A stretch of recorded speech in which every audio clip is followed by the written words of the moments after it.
भारत में शिक्षा एवं पत्रकारिता का विकास। संक्षिप्त विवरण। ब्रिटिश ईस्ट इंडिया कंपनी ने अपने शासन के प्रारंभिक दिनों में भारत में शिक्षा के प्रसार के लिए प्रयास नहीं किया। उन्हीं दिनों उसी दौरान कुछ उदार अंग्रेज़ों, ईसाइयों, मिशनरियों और उत्साही भारतीयों ने इस दिशा में प्रयास किया। 1778 ईस्वी में हेस्टिंग्स के सहयोगी सर विलियम जोन्स ने एशियाटिक सोसाइटी ऑफ बंगाल की स्थापना की। 1781 ईस्वी में गवर्नर जनरल वॉरेन हेस्टिंग्स ने कलकत्ता मदरसा की स्थापना की, जिसमें फारसी और अरबी का अध्ययन होता था। इसी क्रम में ब्रिटिश रेजिडेंट जोनाथन डंकन द्वारा 1792 ईस्वी में वाराणसी में हिंदू कानून और दर्शन हेतु संस्कृत कॉलेज की स्थापना की गई। लोक शिक्षा की सामान्य समिति के 10 सदस्य भारत में शिक्षा के माध्यम के विषय में 2 गुटों में विभाजित थे, जिसमें एक प्राच्य विद्या समर्थक दल था तथा दूसरा आंग्ल शिक्षा समर्थक था। प्राच्य शिक्षा समर्थक दल के नेता H.T. प्रिंसेप तथा H.H. विल्सन थे। प्राच्य पश्चात विवाद को उग्र होते देख तत्कालीन ब्रिटिश भारत के गवर्नर जनरल विलियम बेंटिंक ने अपने काउंसिल के विधि सदस्य लॉर्ड मैकाले को लोक शिक्षा समिति का प्रधान नियुक्त कर उन्हें भाषा संबंधी विवाद पर अपना विवरण प्रस्तुत करने को कहा। मैकाले ने अपना स्मरणार्थ लेख 2 फरवरी 1835 ईस्वी को प्रस्तुत किया। मैकाले ने भारतीय भाषा और साहित्य की तीखी आलोचना करते हुए आंग्ल भाषा एवं साहित्य की प्रशंसा की। शिक्षा के प्रसार का दूसरा चरण लॉर्ड डलहौजी के समय में शुरू हुआ। 1853 के चार्टर एक्ट में भारत में शिक्षा के विकास की जांच के लिए एक समिति के गठन का प्रावधान किया गया। सर चार्ल्स वुड की अध्यक्षता में गठित समिति ने 1854 ईस्वी में भारत में भावी शिक्षा के लिए वृहत योजना तैयार की, जिसमें अखिल भारतीय स्तर पर शिक्षा नियामक पद्धति का गठन किया गया। चार्ल्स वुड के डिस्पैच को भारतीय शिक्षा का मैग्ना कार्टा कहा गया। उपरोक्त प्रावधानों के बाद ब्रिटिश सरकार ने शिक्षा के क्षेत्र में समय समय पर कई समितियां गठित की। आधुनिक भारतीय समाचार पत्रों के इतिहास की शुरुआत भारत में यूरोपियन लोगों के आगमन से माना जाता है। भारत में प्रिंटिंग प्रेस की शुरुआत 16वीं सदी में पुर्तगाली मिशनरियों द्वारा की गई। सन 1780 ईस्वी में जेम्स ऑगस्टस हिक्की द्वारा प्रकाशित द बंगाल गजट भारत का प्रथम अखबार माना जाता है। भारत में राष्ट्रीय प्रेस की स्थापना का श्रेय राजा राम मोहन राय को दिया जाता है। भारत में अंग्रेजों द्वारा संपादित प्रमुख समाचार पत्र टाइम्स ऑफ इंडिया, स्टेट्समैन तथा फ्रेंड ऑफ इंडिया इत्यादि हैं। इन एंग्लो इंडियन अखबारों में इंग्लिशमैन सर्वाधिक रूढ़िवादी एवं प्रतिक्रियावादी और स्टेट्समैन सर्वाधिक उदारवादी दृष्टिकोण के समाचार पत्र थे। प्रख्यात समाज सुधारक राष्ट्रवादी ईश्वरचंद्र विद्यासागर ने 1859 ईस्वी में बंगाली भाषा में सोम प्रकाश का प्रकाशन किया। सोम प्रकाश एकमात्र समाचार पत्र था जिसके विरुद्ध लिटन का वर्नाक्यूलर प्रेस एक्ट लागू हुआ था। हिंदू पैट्रियट के संपादक पत्रकारिता के राजकुमार कहे जाने वाले कृष्णोदास पाल थे। इसी क्रम में 1868 ईस्वी में कलकत्ता से बांग्ला भाषा में मोतीलाल घोष ने अमृत बाजार पत्रिका का प्रकाशन आरंभ किया। लिटन के वर्नाक्यूलर प्रेस एक्ट से बचने के लिए अमृत बाजार समाचार पत्र अंग्रेजी साप्ताहिक में परिवर्तित हो गया। बंबई से बाल गंगाधर तिलक द्वारा अंग्रेजी में मराठा और मराठी में केसरी का प्रकाशन किया गया। भारत में शिक्षा एवं पत्रकारिता का विकास। भारत में शिक्षा का प्रसार और पत्रकारिता का विकास एक दूसरे से घनिष्ठ रूप में अंतर संबद्ध रहे हैं। क्षेत्रीय विस्तार का कार्य पूर्ण हो जाने पर ब्रिटिश सरकार के समक्ष भारत में प्रशासन को पूर्णतः नियंत्रण में रखने एवं सुदृढ़ बनाने की चुनौती थी। इस कार्य के लिए ब्रिटिश सरकार को बड़ी संख्या में योग्य और शिक्षित अधिकारियों तथा कर्मचारियों की आवश्यकता थी। अतः सरकार को भारत में शिक्षा की व्यवस्था पर अपनी नीति बनानी पड़ी। सरकारी नीति में समय समय पर क्रमशः कई सुधार किए गए। समग्रतः शिक्षा व्यवस्था में सुधार का परिणाम ये रहा कि भारत में वैज्ञानिकता एवं उदार विचारधारा वाले एक नव शिक्षित वर्ग का उदय हुआ। यह वर्ग समसामयिक घटनाक्रम एवं नवीन विचारों के प्रति व्यापक रूप से जागरूक था। पाश्चात्य विचारों के प्रति अत्यधिक रुचि एवं उत्सुकता जागृत होने लगी।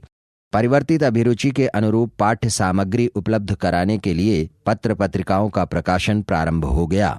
अर्थात नए शिक्षित वर्ग ने पत्रकारिता के विकास को अवश्यंभावी बना दिया। विविध भाषाओं में समाचार पत्रों की बाढ़ सी आ गई। समाज के बड़े तबके तक अपने विचार पहुंचाने का भी पत्र पत्रिकाएं एक प्रभावी माध्यम बनी। भारतीय स्वतंत्रता संग्राम के नेताओं ने पत्रकारिता का प्रयोग भारतीय जनता के समक्ष ब्रिटिश साम्राज्य का वास्तविक चेहरा उजागर करने तथा उसके विरुद्ध जनमत तैयार करने के लिए किया। तात्पर्य यह कि पत्रकारिता का विकास देश में शिक्षा के विकास का स्वाभाविक परिणाम था। अतः इस अध्याय में हम भारत में शिक्षा एवं पत्रकारिता के विकास का अध्ययन करेंगे। अध्याय का अध्ययन हम निम्न शीर्षकों में वर्गीकृत करके करेंगे। नंबर 1, भारत में शिक्षा का प्रसार एवं विकास। क, ब्रिटिश राज के पूर्व शिक्षा की स्थिति। ख, शिक्षा के विकास हेतु किए गए व्यक्तिगत या गैर सरकारी प्रयत्न। ग, ब्रिटिश सरकार की पहले तथा शिक्षा नीति में क्रमिक सुधार हेतु गठित विभिन्न आयोग। नंबर 2, भारत में पत्रकारिता का विकास। क, पत्रकारिता का प्रारंभिक इतिहास एवं प्रमुख पत्र पत्रिकाएं। ख, पत्रकारिता पर विभिन्न सरकारी नियम या कानून। नंबर 1, क, भारत में ब्रिटिश राज के पूर्व शिक्षा की स्थिति। मुगलों के पतन काल में भारत में छोटे छोटे स्वतंत्र राज्यों का उभार हुआ, जिनकी प्राथमिकता युद्धों आदि के माध्यम से अपने साम्राज्य का क्षेत्रीय विस्तार करना रहा। अतः सैन्य शक्ति मजबूत कर राजनीतिक विस्तार पर ही इन राज्यों ने अपना सारा सामर्थ्य लगाया। निरंतर युद्धों में घिरे रहने के कारण सामाजिक विकास का अवसर इन राज्यों को नहीं मिला, न ही राजाओं की इसमें विशेष रुचि ही थी। समाज में सामंतवादी व्यवस्था हावी थी। हिसाब किताब के कार्यों से संबद्ध व्यक्तियों से आवश्यकता अनुसार कुछ शिक्षित होने की अपेक्षा की जाती थी। इसके अतिरिक्त राज परिवार के लोगों व कुलीन वर्ग के लोगों को शिक्षा प्रदान की जाती थी। कुछ मदरसों एवं मठों के लोगों को शिक्षा प्रदान की जाती थी। कुछ मदरसों एवं मठों में क्रमशः मुस्लिमों व हिंदू बालकों को शिक्षा की सीमित व्यवस्था थी, किंतु यह शिक्षा धार्मिक ज्ञान तक ही सीमित थी। स्त्रियां सामान्यतः शिक्षा से वंचित थीं। समग्रतः देखें तो उत्तरवर्ती मुगल काल से ही शिक्षा का स्तर निरंतर गिरता गया, जिसका कारण था राजनीतिक अस्थिरता एवं अशांति। 1857 ईस्वी की क्रांति के पूर्व का काल निरंतर संघर्षों एवं अस्थिरता का काल रहा। इस कारण देश में शिक्षा के प्रसार की दिशा में कोई विशेष प्रयास नहीं किए गए। 1858 ईस्वी में जब भारत सरकार अधिनियम के तहत भारत का शासन ब्रिटिश ताज के सीधे नियंत्रण under direct control of British crown में आ गया, तब अंग्रेजों के समक्ष सभी राजनीतिक चुनौतियां समाप्त हो गईं। वह पूरी तरह भारत के वैधानिक और व्यवहारिक शासक बन गए और भारत पूर्णतः अंग्रेजों का गुलाम बन गया। तात्पर्य यह कि 1857 ईस्वी के बाद भारत में ब्रिटिश साम्राज्य का निर्माण का कार्य पूर्ण हो गया। अब ब्रिटिश सरकार के समक्ष ऐसा शासक वर्ग तैयार करने की चुनौती थी जो भारत में अंग्रेजी शासन की जड़ों को मजबूत करे। अतः ब्रिटिश सरकार को भारत में कुछ सीमित तबकों को शिक्षित करने की आवश्यकता महसूस हुई। 18वीं सदी के उत्तरार्ध में शिक्षा के क्षेत्र में कई महत्वपूर्ण प्रयत्न देखने को मिलते हैं, जो गैर सरकारी लोगों द्वारा ही किए गए। सरकारी सेवाओं से जुड़े कुछ व्यक्तियों ने शिक्षा के क्षेत्र में योगदान किया, किंतु इन प्रयत्नों को प्रत्यक्षतः सरकार का सहयोग नहीं प्राप्त था। 19वीं सदी के पूर्व शिक्षा के क्षेत्र में किए संरचनात्मक प्रयासों की यही विशेषता रही कि इन्हें प्रत्यक्षतः कोई स्पष्ट सरकारी सहयोग नहीं प्राप्त था। नंबर ख, शिक्षा के विकास हेतु किए गए व्यक्तिगत या गैर सरकारी प्रयत्न। आधुनिक काल में भारत में शिक्षा के प्रसार की दिशा में आरंभिक प्रयत्न मुख्यतः धार्मिक उद्देश्यों से प्रेरित ईसाई मिशनरियों ने किए। ईसाई मिशनरियों के प्रयत्नों के अतिरिक्त 1813 ईस्वी के चार्टर अधिनियम के पूर्व तक जो भी प्रयत्न शिक्षा के क्षेत्र में किए गए, वे मूलतः व्यक्तिगत प्रयत्न थे। सर्वप्रथम डेनमार्क के ईसाई मिशन ने भारत में धार्मिक उद्देश्यों को लेकर कार्य प्रारंभ किया था। जिगेन बेल्स और प्ल्यूशा नामक मिशनरी अधिकारियों ने 1706 ईस्वी में भारत में ईसाई धर्म के प्रचार हेतु शैक्षणिक संस्थान खुलवाए। इनका उद्देश्य था भारतीयों को बाइबिल की शिक्षाओं को समझाना, साथ ही ऐसे तबकों जिन्हें आसानी से ईसाई धर्म की तरफ मोड़ा जा सकता है, उनको शिक्षित करना। इससे उनके मध्य ईसाई धर्म के प्रति स्वीकार्यता बढ़ने लगी और धर्मांतरण हेतु अनुकूल माहौल बनाने में सहायता मिली। 1799 ईस्वी में डॉक्टर केरे मार्शमैन तथा वार्ड नामक 3 विद्वानों का एक समूह विशेषतः शिक्षा एवं ईसाई धर्म के प्रचार के कार्य में सक्रिय रहा। यह समूह श्रीरामपुर त्रयी के रूप में जाना गया। समूह का उद्देश्य था भारत की जन भाषा में बाइबिल की शिक्षाओं को जनता तक पहुंचाना। इन विद्वानों ने बाइबिल का अनेक भारतीय भाषाओं में अनुवाद किया और यीशु मसीह के जीवन व शिक्षाओं से संबंधित कई पुस्तकों का प्रकाशन किया। चार्ल्स ग्रांट नामक ब्रिटिश विद्वान ने ग्रेट ब्रिटेन की एशियाई प्रजा की सामाजिक स्थिति पर टिप्पणी अर्थात observation on state of society among Asiatic subjects of great Britain नामक एक पुस्तक का प्रकाशन किया। यह अंग्रेजों की भारतीयों के प्रति पूर्वाग्रह धारणा का स्पष्ट उदाहरण थी। पुस्तक में भारतीयों को नैतिक दृष्टि से पतित बताया गया था। ग्रांट ने पुस्तक में 3 प्रमुख निष्कर्ष दिए। नंबर 1, भारतीयों की दयनीय दशा के 2 कारण हैं, अशिक्षा और उचित धर्म का न होना। नंबर 2, भारतीयों को शिक्षित कर ईसाई बनाने से ही उनका उत्थान संभव है। तथा नंबर 3, भारतीयों को अंग्रेजी साहित्य, धर्म व दर्शन की शिक्षा दी जानी चाहिए तथा शिक्षा का माध्यम अंग्रेजी भाषा होनी चाहिए। स्पष्ट है कि चार्ल्स ग्रांट पश्चिमी देशों की जातीय श्रेष्ठता के पूर्वाग्रह से ग्रस्त था। फिर भी भारतीयों को अंग्रेजी माध्यम से अंग्रेजी मॉडल पर शिक्षा देने का ग्रांट महोदय का सुझाव ऐतिहासिक दृष्टि से महत्वपूर्ण है, क्योंकि बाद की ब्रिटिश शिक्षा नीति इसी के अनुरूप थी। ग्रांट ने वस्तुतः भारत में भावी शिक्षा नीति की अग्रिम रूपरेखा खींच दी थी। इसीलिए चार्ल्स ग्रांट को भारत में आधुनिक शिक्षा का जन्मदाता, father of modern education in India कहा जाता है। गवर्नर जनरल वॉरेन हेस्टिंग्स ने परंपरागत शिक्षा को बढ़ावा देने के लिए 1781 ईस्वी में कलकत्ता में एक मदरसा की स्थापना की थी। हेस्टिंग्स के कार्यकाल में ही 1784 ईस्वी में कलकत्ता, बंगाल में एशियाटिक सोसाइटी ऑफ बंगाल की स्थापना की गई। इसकी स्थापना का श्रेय ब्रिटिश विद्वान सर विलियम जोन्स को है। विलियम जोन्स ही एशियाटिक सोसाइटी के सभापति बने। इस संस्था द्वारा एशियाटिक रिसर्चेस नामक एक पत्रिका का प्रकाशन किया जाता था। इसके माध्यम से भारत के गौरवशाली अतीत पर एक पुनरावलोकन किया गया। एशियाटिक सोसाइटी से संबद्ध विद्वानों ने प्राचीन भारतीय ग्रंथों का अनुवाद किया। चार्ल्स विल्किंस ने 1784 ईस्वी में भगवद गीता का अंग्रेजी में अनुवाद किया। 1787 ईस्वी में विल्किंस ने हितोपदेश का अंग्रेजी अनुवाद किया। 1789 ईस्वी में विलियम जोन्स ने कालिदास द्वारा रचित महाकाव्य अभिज्ञान शाकुंतलम का अंग्रेजी अनुवाद किया। 1792 ईस्वी में विलियम जोन्स ने कवि जयदेव की काव्यकृति गीत गोविंद का तथा इंस्टीट्यूट्स ऑफ हिंदू लॉ के नाम से मनुस्मृति का अंग्रेजी अनुवाद प्रकाशित किया। मनुस्मृति का अनुवाद जोन्स ने बहुत पहले ही अर्थात 1776 में ही किया था। यद्यपि प्रकाशन 1792 ईस्वी में हुआ, अतः मनुस्मृति प्रथम भारतीय ग्रंथ है जिसका अंग्रेजी में अनुवाद किया गया।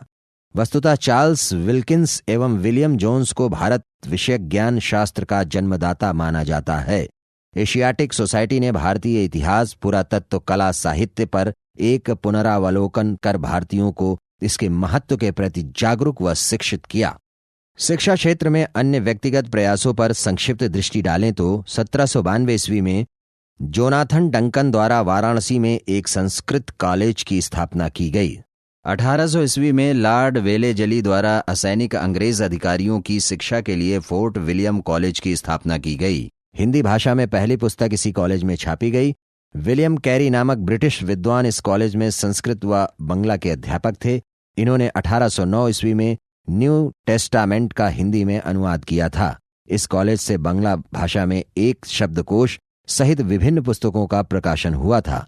1817 ईस्वी में डेविड हेयर एवं एडवर्ड हाइट नामक ब्रिटिश विद्वानों की सहायता से राजा राम मोहन राय ने कोलकाता में हिंदू कॉलेज की स्थापना की।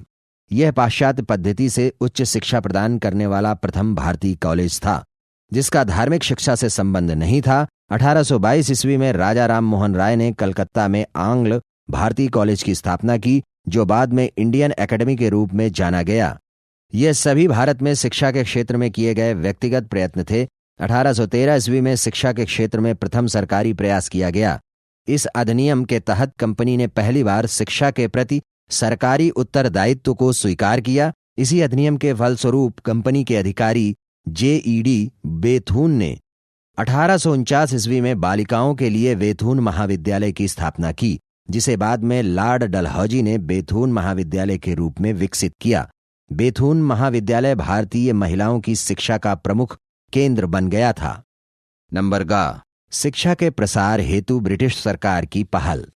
भारत में शिक्षा के क्षेत्र में ब्रिटिश सरकार द्वारा प्रथम प्रयास चार्टर अधिनियम 1813 के तहत किया गया। अधिनियम के 2 प्रमुख बिंदु इस प्रकार थे। नंबर 1, गवर्नर जनरल को यह अधिकार दिया गया कि वह प्रतिवर्ष 1 लाख रुपए की धनराशि भारत में साहित्य के पुनरुत्थान तथा विद्वान भारतीयों के प्रोत्साहन हेतु व्यय करे। नंबर 2, मिशनरियों को भारत में शिक्षण कार्य एवं धर्म प्रचार करने की अनुमति दे दी गई।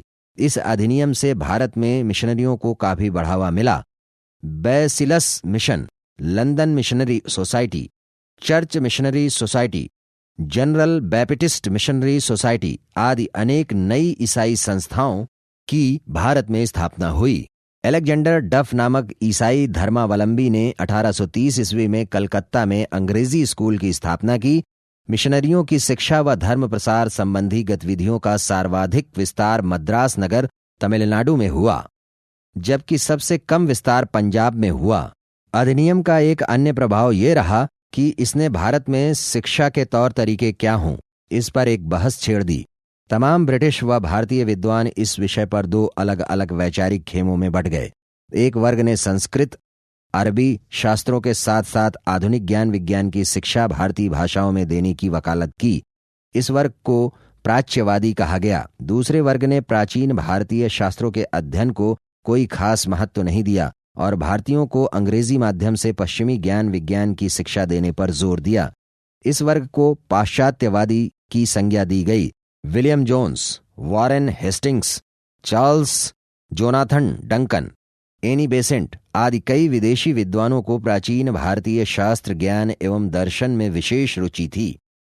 1854 ईस्वी में कंपनी ने देश में शिक्षा के विकास संबंधित गतिविधियों पर विचार हेतु प्रथम शिक्षा आयोग का गठन किया। 1854 ईस्वी के पूर्व की शिक्षा नीति की एक प्रमुख विशेषता थी कि यह प्रयोगों का काल था। उत्तर पश्चिमी प्रांत में थॉमसन ने देशी विद्यालयों की नींव पर सार्वजनिक शिक्षा पद्धति के निर्माण का प्रयत्न किया। इसके विपरीत बंबई शिक्षा बोर्ड देशी विद्यालयों के स्थान पर सरकारी विद्यालयों की स्थापना कर रहा था। बंबई में मातृभाषा को शिक्षा का माध्यम बनाने के प्रयत्न हो रहे थे, तो बंगाल में अंग्रेजी को शिक्षा का माध्यम बनाया जा रहा था। तात्पर्य यह कि भारत में शिक्षा के विकास को 3 चरणों में बांटा जा सकता है। नंबर 1, व्यक्तिगत प्रयत्नों का काल 1784 ईस्वी से 1813 ईस्वी तक, जब एशियाटिक सोसाइटी, श्रीरामपुर त्रयी व ईसाई मिशनरियों की प्रभावी भूमिका रही। नंबर 2, नवीन प्रयोगों का काल सन 1813 ईस्वी से 1854 ईस्वी तक, जब विविध भारतीय व अंग्रेज अधिकारियों ने अपने स्तर पर अथवा कंपनी के सहयोग से धर्मनिरपेक्ष शैक्षिक संस्थानों की स्थापना की तथा शिक्षा पर प्राच्यवादी एवं पाश्चात्यवादी समूहों के बीच वैचारिक मंथन हुआ, जिससे अंततः मैकाले के नेतृत्व में और पाश्चात्यवादी और अंग्रेजी को भारत में शिक्षा का माध्यम स्वीकार कर लिया गया। पाश्चात्यवादी समूह विजयी रहा। नंबर 3, ब्रिटिश सरकार द्वारा प्रायोजित एवं नियंत्रित शिक्षा व्यवस्था का काल 1858 ईस्वी के बाद का काल, जब सरकारी शिक्षा नीति पर सुझाव हेतु समय समय पर विभिन्न शिक्षा आयोगों का गठन किया गया। 1833 ईस्वी के चार्टर अधिनियम के तहत बंगाल के गवर्नर जनरल को भारत का गवर्नर जनरल बना दिया गया। इस निर्णय के फलस्वरूप बंगाल का तत्कालीन governor general Lord William Bentinck Bharat का प्रथम गवर्नर जनरल बना। बेंटिक ने भारत में सामाजिक सुधार की दिशा में कई सराहनीय प्रयत्न किए थे। इस दौरान लोक शिक्षा विभाग की सामान्य समिति, जो कि 10 सदस्यीय थी, समिति के विद्वान 2 समूहों, नंबर 1 प्राच्यवादी तथा नंबर 2 पाश्चात्यवादी में बटे थे। प्राच्यवादी दल के नेता H.T. प्रिंसेप तथा H.H. विल्सन थे, जबकि पाश्चात्यवादी दल के नेता थे मुनरो एवं एल्फिंस्टन। इनमें प्राच्यवादी दल प्राचीन भारतीय भाषाओं व शास्त्रों के ज्ञान को आवश्यक मानता था। इस दल ने अंग्रेजी ज्ञान विज्ञान की शिक्षा भी स्थानीय देशी भाषा में देने की वकालत की। पाश्चात्यवादी दल या आंग्लवादी दल भारत में शिक्षा के माध्यम के रूप में अंग्रेजी भाषा को ही उपयुक्त मानता था और पश्चिमी शिक्षा व विचारधारा को शिक्षा के माध्यम से प्रचारित करने का पक्षधर था। बेंटिक ने शिक्षा के उचित माध्यम पर विचार करने तथा प्राच्य आंग्ल विवाद को समाप्त करने के उद्देश्य से लॉर्ड विलियम बेंटिक ने गवर्नर जनरल की काउंसिल के सदस्य मैकाले को बंगाल की लोक शिक्षा समिति का अध्यक्ष नियुक्त किया। मैकाले को इस प्रकरण पर विचार कर अपनी ओर से समाधान प्रस्तुत करने का दायित्व सौंपा गया। मैकाले पाश्चात्य शिक्षा का पक्षधर था और पाश्चात्यवादी समूह के प्रति इसका झुकाव था। मैकाले का मानना था कि एक अच्छे यूरोपीय पुस्तकालय की एक अलमारी भारत तथा अरब के संपूर्ण साहित्य के बराबर मूल्यवान है।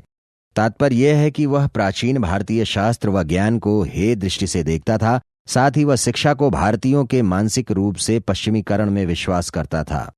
मैकाले का मत था कि पाश्चात्य शिक्षा के प्रचार से भारतीयों को एक ऐसे जनसमूह में परिवर्तित कर दिया जाए जो रक्त और रंग से तो भारतीय हों, किंतु विचारों, रुचि और बुद्धि से अंग्रेज हों। इसे मैकाले के विप्रवेशन सिद्धांत या घुसपैठ सिद्धांत की संज्ञा दी जाती है। इस सिद्धांत के अनुसार अंग्रेजी पढ़े लिखे लोग एक दुभाषिया श्रेणी के रूप में कार्य करेंगे और पाश्चात्य ज्ञान और साहित्य को स्वयं अंगीकार कर आम जनता तक पहुंचाएंगे। मैकाले का उद्देश्य भारतीय भाषाओं को अंग्रेजी भाषा की सहायक के रूप में बढ़ावा देना था। 2 फरवरी सन 1835 को मैकाले ने अपना स्मरण पत्र प्रस्तुत किया, जिसे विलियम बेंटिक ने 7 मार्च 1835 को स्वीकार कर लिया।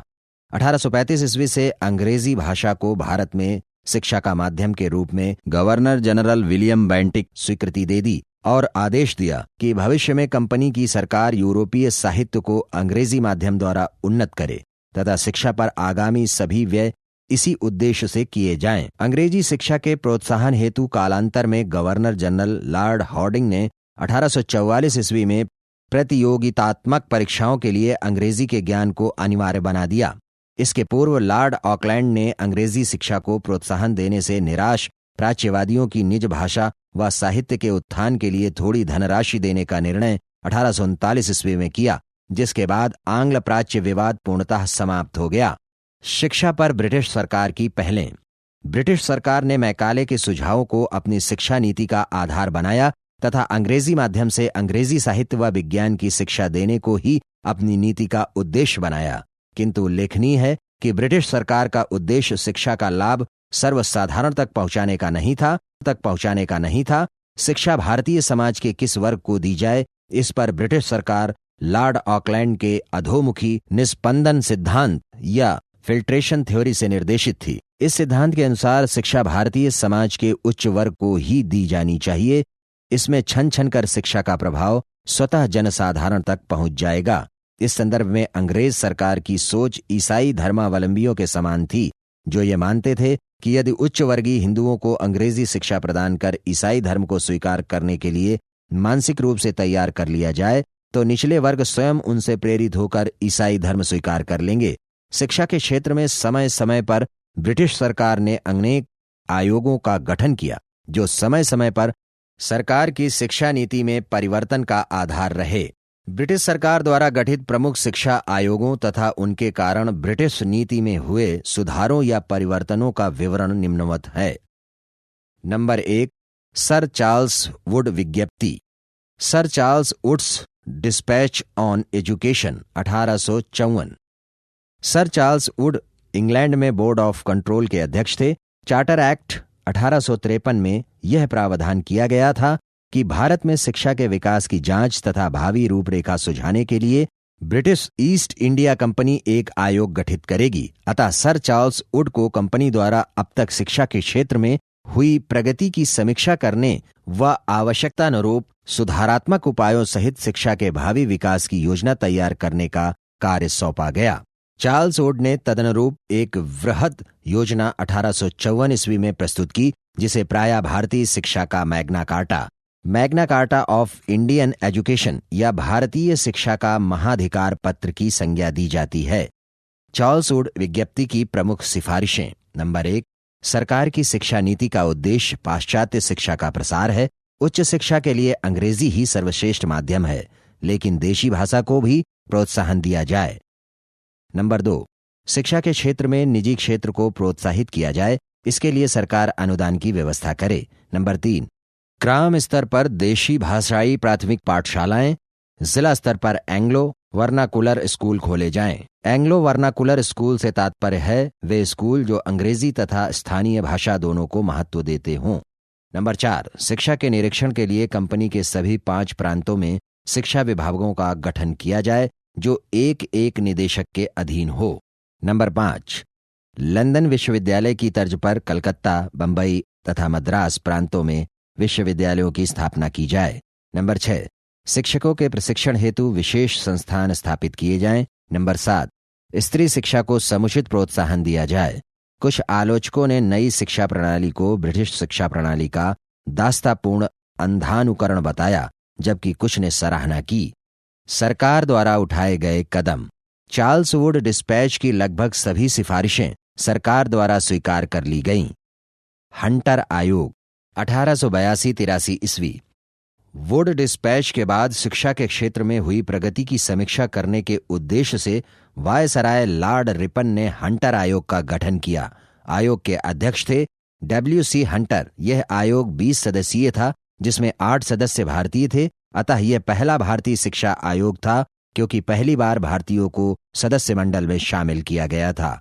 आयोग का कार्य क्षेत्र प्राथमिक और माध्यमिक शिक्षा की समीक्षा करना था। यह प्रथम आयोग था जिसने प्राथमिक शिक्षा के प्रसार पर व्यापक बल दिया। आयोग की प्रमुख सिफारिशें। नंबर 1, सरकार प्राथमिक शिक्षा पर विशेष ध्यान दे। मातृभाषा में प्राथमिक शिक्षा प्रदान की जाए, जिसकी निगरानी जिला परिषद तथा नगर पालिकाएं करें। नंबर 2, स्त्री शिक्षा को एवं निजी क्षेत्र को प्रोत्साहन दिया जाए। नंबर 3, हाई स्कूल स्तर पर 2 प्रकार व्यावसायिक एवं साहित्यिक शिक्षा दिए जाने का सुझाव दिया। हंटर आयोग के सिफारिशों के आधार पर 1882 में पंजाब विश्वविद्यालय तथा 1887 ईस्वी में इलाहाबाद विश्वविद्यालय की स्थापना की गई। भारतीय विश्वविद्यालय अधिनियम 1904। तत्कालीन गवर्नर जनरल लॉर्ड कर्जन ने 1901 ईस्वी में शिमला में शिक्षा के विषय पर विचार हेतु एक सम्मेलन आयोजित किया। इसके समापन के अवसर पर कर्जन ने शिक्षा के सभी क्षेत्रों की व्यापक समीक्षा करने की घोषणा की। इसी के अनुरूप 1902 ईस्वी में सर थॉमस रैले की अध्यक्षता में एक आयोग गठित किया गया। आयोग को उच्च शिक्षा तथा विश्वविद्यालय शिक्षा की स्थिति पर विचार करने तथा सुधार हेतु उपाय सुझाने का कार्य सौंपा गया। इस आयोग में 2 भारतीय सदस्य भी थे। ये थे सैयद हुसैन बिलग्रामी तथा Justice Gurudas Banerjee. Raleigh commission के सुझावों के आधार पर भारतीय विश्वविद्यालय अधिनियम 1904 ईस्वी में पारित किया गया। इस अधिनियम के प्रमुख बिंदु इस प्रकार थे।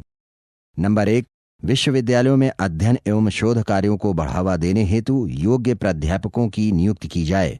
नंबर 2, विश्वविद्यालयों में अधिछात्रों की संख्या 50 से 100 के मध्य हो। नंबर 3, पुस्तकालयों, प्रयोगशालाओं एवं संग्रहालयों की स्थापना 1855 ईस्वी में 5 ब्रिटिश प्रांतों बंगाल, बंबई, मद्रास, पंजाब एवं पश्चिमोत्तर प्रांत में पुरानी शिक्षा परिषद तथा लोक शिक्षा समितियां भंग कर दी गईं तथा उनके स्थान पर लोक शिक्षा विभागों का गठन किया गया।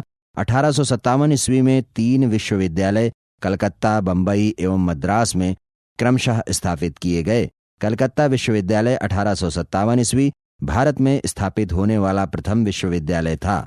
ब्रिटिश विद्वान बेथून के प्रयासों से कुछ महिला विद्यालयों की स्थापना भी की गई, जिसका की उल्लेख अध्याय में पहले ही किया जा चुका है।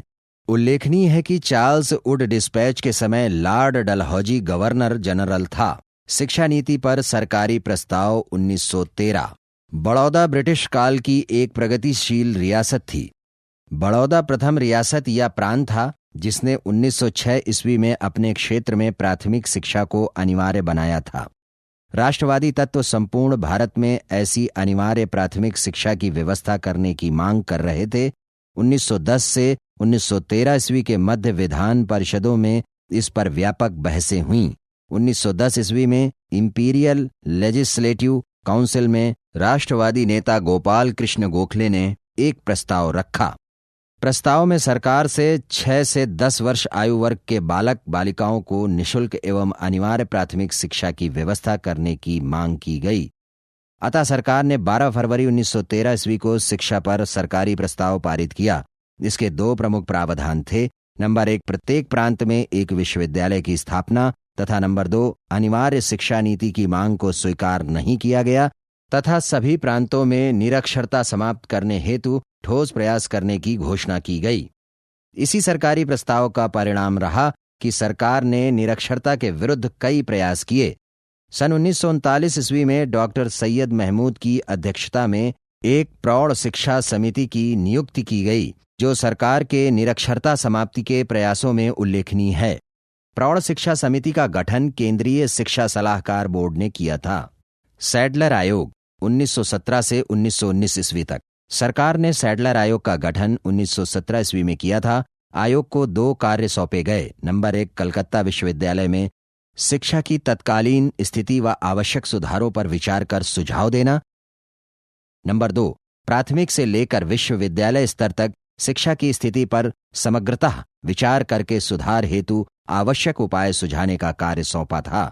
आयोग के अध्यक्ष थे डॉक्टर एम सैडलर, जो लीड्स विश्वविद्यालय लंदन के उप कुलपति थे। आयोग में 2 भारतीय सदस्य थे, वे थे डॉक्टर आशुतोष मुखर्जी तथा डॉक्टर जियाउद्दीन अहमद। सैडलर आयोग ने 1904 ईस्वी के विश्वविद्यालय अधिनियम की आलोचना की थी। साथ ही आयोग का मत था कि विश्वविद्यालय स्तर पर शिक्षा में सुधार करने के लिए पहले माध्यमिक स्तर की शिक्षा में सुधार किए जाने चाहिए। आयोग की सिफारिशें। नंबर 1, स्कूली शिक्षा 10 वर्षों के बजाय 12 वर्ष की होनी चाहिए। छात्रों को इंटरमीडिएट के बाद विश्वविद्यालय में प्रवेश दिया जाना चाहिए। नंबर 2, स्नातक पाठ्यक्रम की उपाधि डिग्री ऑफ ग्रेजुएट के लिए शिक्षा 3 वर्ष की होनी चाहिए। नंबर 3, इंटरमीडिएट की शिक्षा विश्वविद्यालयीय शिक्षा से अलग हो। नंबर 4, विश्वविद्यालय स्तर पर प्रतिभाशाली छात्रों के लिए प्रवीण ऑनर्स पाठ्यक्रम साधारण पाठ्यक्रम से अलग होना चाहिए। नंबर 4, प्रत्येक विश्वविद्यालय में एक कुलपति होना चाहिए। नंबर 5, इंटरमीडिएट परीक्षाओं के संचालन के लिए एक माध्यमिक बोर्ड गठित किया जाए। नंबर 6, कलकत्ता विश्वविद्यालय पर भार कम करने के लिए ढाका में उच्च शिक्षा की पृथक व्यवस्था होनी चाहिए। नंबर 7, कलकत्ता विश्वविद्यालय में स्त्री शिक्षा पर विशेष ध्यान दिया जाए आदि। 1913 की शिक्षा नीति एवं सैडलर आयोग की सिफारिशों के आधार पर 1916 ईस्वी से 1921 ईस्वी के मध्य पटना, अलीगढ़, बनारस, मैसूर, ढाका, लखनऊ एवं उस्मानिया विश्वविद्यालयों की स्थापना हुई। आयोग की सलाह पर उत्तर प्रदेश में माध्यमिक शिक्षा परिषद, बोर्ड ऑफ सेकेंडरी एजुकेशन की स्थापना हुई। दोहरे शासन के अंतर्गत शिक्षा, एजुकेशन अंडर डायरेक्टी। 1919 ईस्वी में मॉन्टेग्यू चेम्सफोर्ड सुधारों के तहत प्रांतीय सरकारों तथा केंद्रीय सरकार में दोहरे शासन की व्यवस्था की गई। इसके तहत शिक्षा विभाग प्रांतों के जनता द्वारा निर्वाचित मंत्री पर छोड़ा गया। केंद्रीय सरकार शिक्षा के दायित्व से पूरी तरह मुक्त हो गई। शिक्षा के लिए अनुदान देना भी केंद्रीय सरकार ने बंद कर दिया। हार्टोग समिति, द हार्टोग कमेटी, 1929। शिक्षा विभाग प्रांतों के अधीन कर देने से असंतोष बढ़ने लगा। शिक्षा के विकास में समाजसेवी भारतीयों के प्रयास के बावजूद शिक्षार्थियों की बढ़ती संख्या को समुचित शिक्षा की व्यवस्था करना संभव नहीं हो पा रहा था। अतः शिक्षा के विकास के समग्र परिदृश्य पर विचार हेतु 1929 ईस्वी में भारतीय परिनियत आयोग ने एक सहायक समिति का गठन किया। इसके अध्यक्ष सर फिलिप हार्टोग थे। आयोग की सिफारिशें। नंबर 1, प्राथमिक शिक्षा को राष्ट्रीय महत्व का विषय बताया। नंबर 2, उच्च शिक्षा प्राप्त करने की क्षमता रखने वाले विद्यार्थियों को ही उच्च शिक्षा संस्थानों में प्रवेश दिया जाए। नंबर 3, ग्रामीण पृष्ठभूमि के विद्यार्थियों को स्थानीय भाषा के मिडिल स्कूलों तक ही रोका जाए तथा रुचि अनुसार व्यावसायिक या औद्योगिक कौशल प्रदान कर स्वरोजगार के योग्य बनाया जाए आदि। आधारभूत शिक्षा की वर्धा योजना। भारत सरकार अधिनियम 1935 के तहत प्रांतों को स्वायत्तता प्रदान कर दी गई। इसके फलस्वरूप 1937 ईस्वी तक लोकप्रिय मंत्रिमंडलों ने कार्य करना प्रारंभ कर दिया। वर्धा योजना वस्तुतः शिक्षा के भारतीयकरण की वृहद योजना थी, जिसके प्रायोजक महात्मा गांधी थे।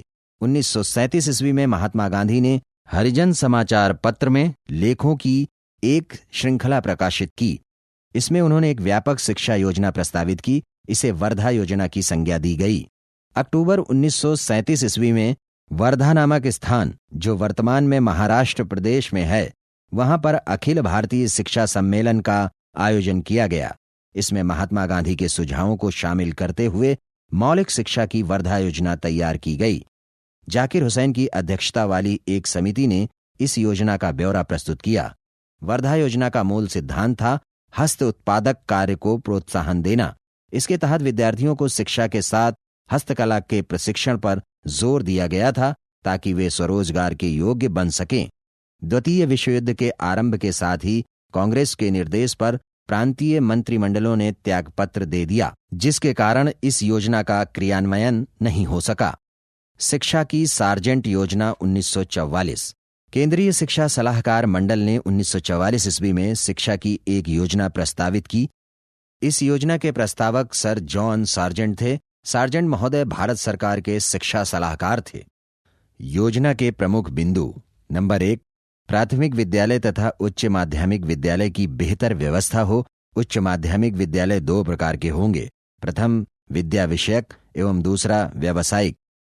नंबर 2, 6 से 11 वर्ष के बालक बालिकाओं को निःशुल्क एवं अनिवार्य शिक्षा की व्यवस्था की जाए। नंबर 3, 11 से 17 वर्ष तक के छात्रों के लिए 6 वर्षों की अतिरिक्त शिक्षा की सरकार व्यवस्था करे।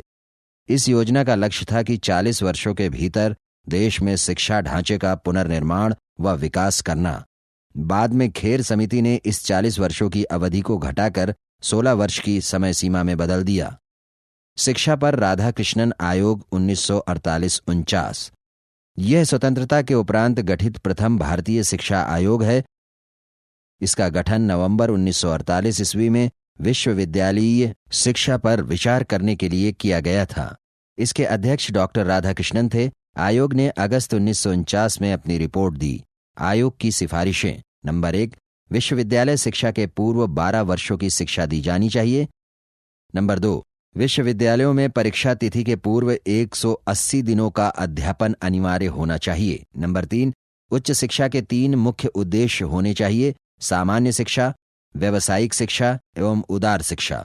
नंबर 4, शिक्षा को समवर्ती सूची में शामिल किया जाए। नंबर 5, प्रशासनिक सेवाओं के लिए विश्वविद्यालय की स्नातक उपाधि आवश्यक नहीं होनी चाहिए। एक आयोग का गठन किया जाए जो विश्वविद्यालय शिक्षा की निगरानी को अनुदान की व्यवस्था करे। नोट: इसी आयोग की सिफारिश पर 1953 में विश्वविद्यालय अनुदान आयोग यूनिवर्सिटी ग्रांट कमीशन (यूजीसी) की एक स्वायत्त निकाय के रूप में स्थापना की गई। शिक्षा के क्षेत्र में कुछ अन्य व्यक्तिगत प्रयत्न: नंबर 1, सर्वप्रथम ईसाई धर्म प्रचारकों ने स्त्री शिक्षा की दिशा में विशेष प्रयास किया तथा 1819 ईस्वी में कलकत्ता में तरुण स्त्री सभा की स्थापना की। नंबर 2, ईसाई विद्वान बेथून महोदय को स्त्री शिक्षा का अग्रदूत माना जाता है। इन्होंने बालिकाओं के लिए कलकत्ता में प्रथम विद्यालय स्थापित किया था। श्रीमती विल्सन का भी स्त्री शिक्षा में महत्वपूर्ण योगदान रहा। नंबर 3, 1906 ईस्वी में D.K. कर्वे ने बंबई में प्रथम भारतीय महिला विश्वविद्यालय की स्थापना की थी। कादम्बिनी गांगुली 1890 ईस्वी में कलकत्ता विश्वविद्यालय की प्रथम महिला स्नातक बनी। नंबर 4, 1926 ईस्वी में देश में महिला अधिकारों की रक्षा हेतु अखिल भारतीय महिला संघ की स्थापना की गई। नंबर 5, 1847 ईस्वी में अध्यापकों के प्रशिक्षण के लिए कलकत्ता में एक नॉर्मल स्कूल खोला गया। नंबर 6, 1847 ईस्वी में रुड़की इंजीनियरिंग कॉलेज की स्थापना की गई जो भारत का प्रथम इंजीनियरिंग कॉलेज था। नंबर 7, 1835 ईस्वी में तत्कालीन governor general Lord William Bentinck ने कलकत्ता मेडिकल कॉलेज की नींव डाली। अंग्रेजी भाषा के ज्ञान को इसमें प्रवेश के लिए अनिवार्य बनाया गया था। नंबर 8, 1913 ईस्वी में शिक्षा नीति पर सरकारी प्रस्ताव तथा 1917 ईस्वी में सैडलर आयोग के सुझावों के आधार पर 1916 ईस्वी में मैसूर विश्वविद्यालय व बनारस विश्वविद्यालय, 1917 ईस्वी में पटना विश्वविद्यालय, 1918 ईस्वी में उस्मानिया विश्वविद्यालय, 1920 ईस्वी में अलीगढ़ विश्वविद्यालय तथा 1921 ईस्वी में लखनऊ विश्वविद्यालय की स्थापना हुई। नंबर 9, एनी बेसेंट ने 1898 ईस्वी में बनारस में सेंट्रल हिंदू कॉलेज की स्थापना की। यही 1916 ईस्वी में बनारस हिंदू यूनिवर्सिटी BHU बना। नंबर 10, एलेक्जेंडर डफ एक ईसाई विद्वान थे जिनका शिक्षा के प्रारंभिक विकास में महत्वपूर्ण योगदान रहा। इन्होंने 1830 ईस्वी में कलकत्ता में एक अंग्रेजी विद्यालय की स्थापना की थी। नंबर 11, ईसाई मिशनरियों का शिक्षा के प्रसार में महत्वपूर्ण योगदान था। यद्यपि ये धार्मिक उद्देश्य से शिक्षा के कार्य को प्रोत्साहन दे रही थीं, मिशनरियों द्वारा मद्रास में शिक्षा का सर्वाधिक प्रसार किया गया, जबकि पंजाब में मिशनकारी क्रियाकलाप सबसे कम था। नंबर 12, भारतीय राष्ट्रवाद के जनक कहे जाने वाले विद्वान समाज सुधारक राजा राम मोहन राय ने अंग्रेजी शिक्षा के लिए सूरीपाड़ा कलकत्ता में एक विद्यालय स्थापित किया। राजा राम मोहन राय ने 1822 ईस्वी में कलकत्ता में एक एंग्लो इंडियन कॉलेज की स्थापना की जो बाद में इंडियन एकेडमी के रूप में प्रसिद्ध हुआ। नंबर 13, ईश्वर चंद्र विद्यासागर महिला अधिकारों का समर्थन करने वाले एक प्रमुख समाज सुधारक थे। इन्होंने विधवा पुनर्विवाह प्रथा, स्त्री शिक्षा का समर्थन किया तथा बहुविवाह प्रथा का विरोध किया। ज्योतिबा फूले ने भी स्त्री शिक्षा को बढ़ावा देने के लिए प्रयास किया। नंबर 2, भारत में पत्रकारिता का विकास। भारत में पत्रकारिता का विकास देश को ब्रिटिश शासन की एक अमूल्य देन है। यद्यपि पत्रकारिता का विकास देश में शिक्षित वर्ग के बढ़ते आधार के कारण स्वाभाविक था। भारत में पत्रकारिता का इतिहास यूरोपीय कंपनियों के भारत आगमन के बाद प्रारंभ होता है। पुर्तगालियों ने भारत में प्रिंटिंग प्रेस की स्थापना की। 1557 ईस्वी में गोवा के पुर्तगाली पादरियों ने धार्मिक पुस्तक का प्रकाशन किया, जो भारत में छपी पहली पुस्तक थी। कालांतर में 1684 ईस्वी में ब्रिटिश ईस्ट इंडिया कंपनी ने बंबई में अपने प्रथम प्रिंटिंग प्रेस की स्थापना की। प्रारंभ में कंपनी के पदाधिकारी समाचार पत्रों के प्रकाशन के पक्ष में नहीं थे, क्योंकि वह अपनी प्रशासनिक खामियों व आंतरिक भ्रष्टता को सामान्य लोगों व ब्रिटेन में सत्तारूढ़ दल तक नहीं जाने देना चाहते थे। कंपनी की नीतियों के कारण काफी समय तक देश में समाचार पत्रों के प्रकाशन के प्रयास सफल नहीं हुए। अंततः जब समाचार पत्रों का प्रकाशन प्रारंभ हुआ तो उनका स्तर सरकारी नीतियों के प्रति आलोचनात्मक नहीं होता था। सरकारी कार्यों पर खुलकर राय जताने वाले अखबारों को सरकार के कोप का भाजन बनना पड़ता था। यद्यपि धीरे धीरे सरकारी नियंत्रण कम होता गया और पत्रकारिता का स्वाभाविक रूप से विकास हो पाया। हम पाते हैं कि आधुनिक भारत के स्वतंत्रता संग्राम को आकार देने और ब्रिटिश सरकार के विरुद्ध सामान्य जनमत तैयार करने में पत्रकारिता ने ऐतिहासिक भूमिका निभाई। ब्रिटिश नीतियों की आलोचनात्मक समीक्षा कर भारतीय नेताओं ने ब्रिटिश राज्य की भारत विरोधी प्रकृति को जनता के समक्ष लाया। जनता को उनकी ताकत और अधिकारों के प्रति जागरूक बनाया। इन प्रयोजनों के लिए पत्रकारिता एक प्रबल अस्त्र सिद्ध हुई। सामान्य जनता को आपस में तथा आंदोलनकारी नेताओं को जनता से जोड़ने में पत्र पत्रिकाओं ने महत्वपूर्ण भूमिका निभाई। पत्रकारिता का प्रारंभिक इतिहास एवं प्रमुख पत्र पत्रिकाएं। 1684 ईस्वी में बंबई में अंग्रेजों द्वारा एक मुद्रणालय की स्थापना की गई थी। सर्वप्रथम 1776 ईस्वी में ईस्ट इंडिया कंपनी के प्रशासन में व्याप्त भ्रष्टाचार से असंतुष्ट अंग्रेज अधिकारी विलियम वोल्ट्स ने समाचार पत्र निकालने का प्रयास किया था। वे कंपनी की नीतियों पर अपने विचार जनता व सरकार के समक्ष लाना चाहते थे, लेकिन इनका यह प्रयास विफल हो गया। किंतु कंपनी के अधिकारियों ने वोल्ट्स की योजना विफल करने में अपने प्रभाव का इस्तेमाल किया था। नंबर 1, भारत में समाचार पत्रों का इतिहास वस्तुतः 1780 ईस्वी में प्रारंभ हुआ, जब देश में पहला समाचार पत्र द बंगाल गजट का प्रकाशन जेम्स ऑगस्टस हिक्की द्वारा किया गया। द बंगाल गजट का एक अन्य नाम था the Calcutta General adviser.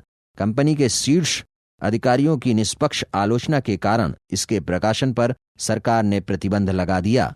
Number 2, 1784 ईस्वी में प्रकाशित कलकत्ता गजट, 1785 ईस्वी में बंगाल जनरल, 1785 ईस्वी में the oriental magazine of Calcutta तथा द कलकत्ता एम्यूजमेंट, 1786 ईस्वी में कलकत्ता क्रॉनिकल आदि भारत में पत्रकारिता के प्रारंभिक काल में प्रकाशित कुछ समाचार पत्र थे। इन पत्रों में आलोचनात्मक दृष्टिकोण का अभाव था, इसलिए ये सफल नहीं हुए। इतिहासकार 1780 ईस्वी में प्रकाशित इंडिया गजट को देश का दूसरा समाचार पत्र मानते हैं। ईस्ट इंडिया कंपनी की सरकार के कड़े रुख के कारण देश में समाचार पत्रों के प्रकाशन में विशेष तेजी नहीं आई। लॉर्ड वेलेजली ने 1799 ईस्वी में प्रेस पर सरकारी नियंत्रण कड़ा करने हेतु सेंसरशिप लागू कर दी, जिसे 1823 में चार्ल्स मेटकॉफ द्वारा समाप्त किया गया। इसी कारण कार्यवाहक गवर्नर जनरल चार्ल्स मेटकॉफ को भारतीय समाचार पत्रों का मुक्तिदाता कहा जाता है। इसके बाद ही भारत में समाचार पत्रों की संख्या में उल्लेखनीय वृद्धि हुई। यद्यपि कड़े सरकारी नियंत्रण के दौरान भी कई समाचार पत्र प्रकाशित हुए। नंबर 3, 1816 ईस्वी में गंगाधर भट्ट ने एक साप्ताहिक पत्र बंगाल गजट का प्रकाशन प्रारंभ किया, जो किसी भारतीय द्वारा प्रकाशित अंग्रेजी का प्रथम समाचार पत्र था। कुछ महत्वपूर्ण तथ्य। नंबर 1, भारतीय भाषाओं में समाचार पत्र प्रकाशित करने का प्रथम प्रयास श्रीरामपुर त्रयी द्वारा किया गया। जैसा कि इस अध्याय में पहले उल्लेख किया गया है, यह ईसाई मिशनरियों से संबद्ध 3 विद्वानों का गुट था। इसमें शामिल थे डॉक्टर केरे, मार्शमैन एवं वार्ड महोदय। नंबर 2, 1818 ईस्वी में मार्शमैन के नेतृत्व में बंगाली में प्रथम मासिक पत्र दिग्दर्शन का प्रकाशन प्रारंभ हुआ। इन्हीं के द्वारा समाचार दर्पण नामक साप्ताहिक का भी प्रकाशन किया गया। नंबर 3, 1821 ईस्वी में राजा राम मोहन राय के अधीन साप्ताहिक समाचार पत्र संवाद कौमुदी का प्रकाशन प्रारंभ हुआ। राजा राम मोहन राय एक महान विचारक एवं समाज सुधारक थे। ये कई समाचार पत्रों के प्रकाशन से जुड़े थे।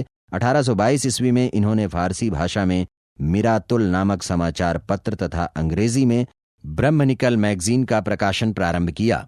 इन्होंने समाचार चंद्रिका नामक समाचार पत्र का प्रकाशन भी किया, जिसमें इन्होंने धार्मिक पाखंड व सामाजिक कुरीतियों का विरोध किया। राजा राम मोहन राय तुहफतुल मुआहिदीन नामक फारसी पैम्पलेट के प्रकाशन से भी संबद्ध थे। यह कई भाषाओं के विद्वान थे। इन्हें भारत में पत्रकारिता की स्वतंत्रता का प्रथम योद्धा माना जाता है। नंबर 4, दादा भाई नौरोजी ने रस्त गोफ्तार, एडवोकेट ऑफ इंडिया, हिंदुस्तानी आदि समाचार पत्रों का संपादन किया। नौरोजी को grand old man of India, Bharat के वयोवृद्ध नेता की संज्ञा दी जाती है। ये प्रथम भारतीय थे जो 1892 ईस्वी में उदारवादी नेता के रूप में फिंसबरी से ब्रिटिश संसद के सदस्य बने थे। नंबर 5, हिंदू पैट्रियट बंगाल के जमींदारों के हितों का प्रतिनिधित्व करने वाला एक प्रमुख समाचार पत्र था। इसके संपादक गिरीश चंद्र घोष थे। बाद में कृष्णोदास पाल ने संपादकत्व संभाला। कृष्णोदास पाल अंग्रेजी शिक्षा प्राप्त थे तथा भारतीय पत्रकारिता के युवराज, प्रिंस ऑफ इंडियन जर्नलिज्म कहलाते हैं। लंदन में वर्ष 1874-75 में सुरेंद्रनाथ बनर्जी हिंदू पैट्रियट के संवाददाता थे। नंबर 6, 1861 ईस्वी में देवेंद्रनाथ घोष तथा मनमोहन घोष ने इंडियन मिरर नामक एक समाचार पत्र का प्रकाशन किया। यह उत्तर भारत में भारतीयों द्वारा प्रकाशित एकमात्र समाचार पत्र था। नंबर 7, हिंदू पैट्रियट द्वारा संपन्न बंगाली जमींदारों का पक्ष लिया जाता था। इसकी प्रतिक्रिया स्वरूप गिरीश चंद्र घोष ने बंगाली नामक पत्र का प्रकाशन प्रारंभ किया। इसके माध्यम से संपन्न जमींदारों के प्रति जनता के विचार तथा रैयतों के अनुभवों पर विश्लेषण प्रकाशित किया जाता था। 1879 ईस्वी में सुरेंद्रनाथ बनर्जी ने बंगाली पत्र का संपादन संभाला। इसमें बनर्जी ने कलकत्ता उच्च न्यायालय के न्यायाधीश नारिश के एक निर्णय के विरुद्ध लेख लिखा, जिसके कारण उन्हें 2 माह के कारावास का दंड दिया गया। निर्णय देने वाली बेंच में भारतीय न्यायाधीश रोमेश चंद्र भी शामिल थे, जिन्होंने नारिश के धार्मिक प्रतिमा के संदर्भ में दिए गए विवादास्पद निर्णय की आलोचना की थी। सुरेंद्रनाथ बनर्जी बाल गंगाधर तिलक के बाद निर्भीक पत्रकारिता के लिए जेल जाने वाले द्वितीय भारतीय थे। नंबर 8, बाल गंगाधर तिलक भारतीय राष्ट्रीय कांग्रेस के गरमपंथी राष्ट्रवादी नेता थे। ये पत्रकारिता के माध्यम से जनता को राष्ट्रवाद की दिशा में प्रेरित करने के लिए अनेक पत्र पत्रिकाएं व लेख लिखते थे। तिलक ने बंबई में 1881 ईस्वी में मराठी भाषा में केसरी तथा अंग्रेजी भाषा में मराठा नामक समाचार पत्र के प्रकाशन का काम संभाला। केसरी पत्र में तिलक ने बंगाल विभाजन 1905 ईस्वी की कड़ी आलोचना की, साथ ही स्वदेशी और विदेशी बहिष्कार आंदोलन का विरोध किया। समाचार पत्र केसरी में तिलक ने देश का दुर्भाग्य नामक लेख लिखा, जिसमें ब्रिटिश शासन का अत्यंत उग्र शब्दों में विरोध किया था। इसके कारण ब्रिटिश सरकार ने तिलक को 6 वर्ष के कारावास का कठोर दंड देकर मांडले जेल बर्मा भेज दिया। अपने कारावास के दौरान उन्होंने गीता रहस्य नामक ग्रंथ की रचना की तथा Arctic home of the Vedas नामक लेख लिखा। इसके पूर्व तिलक 1882 ईस्वी में कोल्हापुर के महाराज के साथ अंग्रेजों द्वारा दुर्व्यवहार की तीखी निंदा करने के कारण 4 माह का कारावास तथा 1897 ईस्वी में चापेकर बंधुओं को उग्र लेखों द्वारा अंग्रेजों की हत्या के लिए उकसाने के आरोप में 18 माह के कारावास की सजा दी गई थी। तिलक पत्रकारिता का धर्म निभाते हुए जेल जाने वाले प्रथम भारतीय थे। वह एक प्रखर आलोचक, कुशल पत्रकार तथा उत्साही राष्ट्रवादी नेता थे। कुछ विश्लेषकों के अनुसार तिलक जैसा ओजस्वी व प्रभावशाली पत्रकार भारतीय पत्रकारिता में अन्य कोई नहीं रहा। नंबर 9, 1910 से 1920 ईस्वी के दौरान देश में उर्दू पत्रकारिता का व्यापक विकास हुआ। मौलाना अबुल कलाम आज़ाद देश में उर्दू पत्रकारिता के एक प्रमुख स्तंभ थे। इन्होंने अपनी किशोरावस्था में आज़ाद उपनाम धारण किया था। 1909 ईस्वी में मौलाना आज़ाद पत्रकारिता के कार्य से जुड़े। अल हिलाल, अल विलाग, अल नदवाह, द वकील आदि मौलाना आज़ाद द्वारा संपादित प्रमुख समाचार पत्र हैं। इंडिया विंस फ्रीडम इनकी बहुचर्चित आत्मकथा है। यह आज़ाद कांग्रेस के अध्यक्ष पद पर आसीन होने वाले सबसे युवा नेता थे। नंबर 10, मोहम्मद अली उर्दू पत्रकारिता की दिशा में प्रयत्न करने वाले एक अन्य प्रमुख नेता थे। ये खिलाफत आंदोलन के एक प्रमुख नेता थे। मोहम्मद अली ने उर्दू में हमदर्द तथा अंग्रेजी में कामरेड नामक समाचार पत्र का प्रकाशन किया। नंबर 11, सोहन सिंह भाकना ने सैन फ्रांसिस्को अमेरिका में प्रवासी भारतीयों की मदद से गदर आंदोलन शुरू किया था। पहले इसका नाम हिंद एसोसिएशन ऑफ अमेरिका था। इसका संचालन गदर पार्टी के माध्यम से किया जाता था। 1813 ईस्वी में गदर नामक एक समाचार पत्र का गदर पार्टी द्वारा प्रकाशन किया गया, जो गदर आंदोलन का मुख्य समाचार पत्र था तथा 7 भाषाओं उर्दू, गुजराती, पंजाबी, मराठी, हिंदी, पश्तो व अंग्रेजी में प्रकाशित होता था। गदर पत्र का एक अंक पश्तो भाषा में भी प्रकाशित हुआ। गदर पत्र का संपादन लाला हरदयाल ने रामचंद्र पेशावरी के सहयोग से किया। गदर पत्र का उद्देश्य था अंग्रेजी सेना में शामिल सिखों व अन्य भारतीय सैनिकों में ब्रिटिश शासन के प्रति विद्रोह की भावना पैदा कर भारतीय स्वतंत्रता संग्राम में शामिल करना, ताकि वह अंग्रेजों के निर्देश पर भारतीयों के खिलाफ शस्त्र न उठाएं। गदर आंदोलन के प्रमुख नेता थे लाला हरदयाल, रास बिहारी बोस, अब्दुल रहमान, रामचंद्र, बरकतुल्ला, मैडम कामा आदि। नंबर 12, आयरलैंड मूल की समाज सेविका एनी बेसेंट ने भी भारतीयों में क्रांतिकारी भावना जगाने के लिए पत्रकारिता का एक सशक्त माध्यम के रूप में प्रयोग किया। उन्होंने 1914 ईस्वी में न्यू इंडिया एवं कॉमनवील समाचार पत्रों का प्रकाशन प्रारंभ किया। साथ ही साथ एनी बेसेंट ने इंडिया ए नेशन नामक पुस्तक एवं अपनी आत्मकथा हाउ इंडिया फाट फॉर फ्रीडम का भी प्रकाशन किया। नंबर 13, राष्ट्रपिता महात्मा गांधी, जिन्होंने भारत में अहिंसक राजनीति व आंदोलन को एक प्रभावशाली राजनीतिक अस्त्र बनाया था, ने भी पत्रकारिता को जनता से जुड़ने तथा देश के समक्ष अपनी विचारधारा रखने का जरिया बनाया। गांधी जी ने दक्षिण अफ्रीका में सत्याग्रह के दौरान इंडियन ओपिनियन नामक पत्र का संपादन किया था। भारत में यंग इंडिया एक प्रमुख समाचार पत्र है। इसमें ब्रिटिश शासन के संदर्भ में लिखे लेखों के कारण गांधी जी को धारा 124A के तहत राजद्रोह का आरोपी ठहराया गया था तथा 1922 ईस्वी में 6 वर्ष के कारावास की सजा दी गई थी। यद्यपि अस्वस्थता के कारण कारावास की अवधि पूर्ण होने के पूर्व ही गांधी जी को मुक्त कर दिया गया था। तिलक पर भी धारा 124A के तहत राजद्रोह का मुकदमा चलाया गया था। गांधी जी द्वारा संपादित अन्य पत्र थे हरिजन, हरिजन बंधु, हरिजन सेवक एवं नवजीवन। गांधी जी ने my experiment with the truth अर्थात सच्चाई के साथ मेरे प्रयोग नाम से अपनी आत्मकथा लिखी। Indian home rule, my childhood, Hind Swaraj, my early life एवं मेरी आत्मकथा गांधी जी द्वारा लिखित प्रमुख पुस्तकें हैं। नंबर 14, बंगाल में संध्या तथा अरविंद घोष द्वारा संपादित युगांतर नामक पत्र तथा महाराष्ट्र में काल सहित विभिन्न समाचार पत्रों ने क्रांतिकारी आतंकवाद को प्रोत्साहन दिया। नंबर 15, 1935 ईस्वी तक भारत में 4 समाचार एजेंसियों की स्थापना हुई थी। ये थी नंबर 1 राइटर 1860 ईस्वी, number 2 associated press of India 1905 ईस्वी, number 3 free press news service 1927 ईस्वी, number 4 United press of India 1934 ईस्वी। Associated press of India Bharat की प्रथम राष्ट्रीय समाचार एजेंसी थी। हमें यहां ध्यान रखना है कि पत्र पत्रिकाओं तथा उनके संपादकों या लेखकों के विषय में प्रतियोगी परीक्षाओं में प्रायः प्रश्न बना करते हैं, अतः कुछ पत्र पत्रिकाओं की हम संक्षिप्त जानकारी प्राप्त करेंगे जिन पर सदैव वस्तुनिष्ठ प्रश्न बना करते हैं। पत्र पत्रिकाएं। संपादक number 1 Hindu G Subramania Iyer, number 2 Hindustani Dadabhai Naoroji, number 3 Advocate of India Dadabhai Naoroji, number 4 Voice of India Dadabhai Naoroji, number 5 रस्त Goftar दादा भाई नौरोजी, नंबर 6 बंदी जीवन सचिंद्र सान्याल, नंबर 7 अज हिलाल मौलाना Abul Kalam Azad, number 8 India wins freedom मौलाना अबुल कलाम आज़ाद, नंबर 9 गुबार ए खातिर मौलाना अबुल कलाम आज़ाद, नंबर 10 वसरियत ए Azad Maulana Abul Kalam Azad, number 11 terrorist Dilip Mukherjee, number 12 nation in making Surendranath Banerjee, number 13 Bengali Surendranath Banerjee, number 14 Durgesh Nandini Bankim Chandra Chatterjee, number 15 history of the freedom movement in India Tarachand, number 16 our Indian Musalmans W. Hunter. Number 17 Gulamgiri Jyotiba Phule. Number 18 Yugantar Aurobindo Ghosh. Number 19 the Indian struggle Subhash Chandra Bose. Number 20 ऐलान हक Vipin Chandra Pal. Number 21 मेरे जीवन और समय की यादें विपिन चंद्र पाल।